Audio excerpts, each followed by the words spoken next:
Acerca del tema de cómo entender las masculinidades, es muy importante definir que para entender las masculinidades se tienen que entender las feminidades desde el feminismo. Sin el feminismo y sus aportaciones no es posible entender las masculinidades. ¿Por qué? Hay una diferencia fundamental entre feminismo y masculinidades, porque el feminismo es un movimiento social reivindicatorio de derechos de las mujeres, que ha hecho grandes aportaciones no solamente al estudio de las mujeres, sino de los hombres y de las masculinidades. Por eso es muy importante tener los antecedentes del feminismo para entender las masculinidades, que no es un movimiento social, parte de un interés inicial de algunas feministas y posteriormente de algunos hombres interesados en el tema, como Raewyn Connell, por ejemplo, Victor Seidel, Matthew Goodman, por mencionar solo algunos. Hay muchos más en la actualidad. También es importante para entender este estudio de las masculinidades y partiendo del feminismo, que precisamente se nombra en plural. Hay feminidades y hay masculinidades.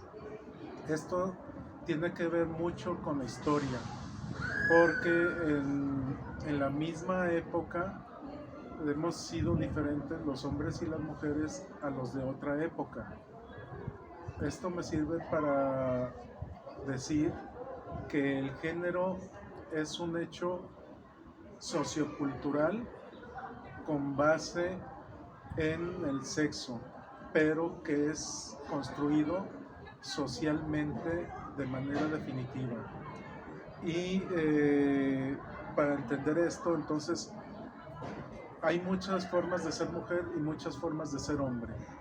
El asunto es que en el patriarcado, en una sociedad patriarcal, hay unas reglas muy claras, donde el hombre, por ser hombre y por haber nacido XY, tiene grandes privilegios con respecto a las mujeres.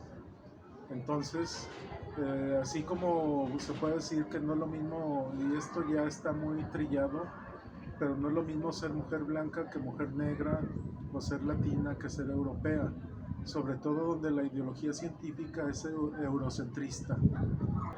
En México, bueno, hay una persona aquí en la universidad, Juan Carlos Ramírez, que ha escrito bastante sobre cuestiones de masculinidades. Eh, También gente del CUEC de la UNAM, que les recomiendo que se metan a la biblioteca. Se llamaba antes Programa Universitario de Estudios de Género. Ahora no recuerdo en este momento cómo se llama, pero hay una infinidad de autores. Creo que ya les dije de Victor Seidler. Y también, pues, más que hablar de un autor, les recomiendo toda la colección de revistas de la Ventana, revistas de estudios de género, editada de manera continua desde hace muchos años por el Centro de Estudios de Género.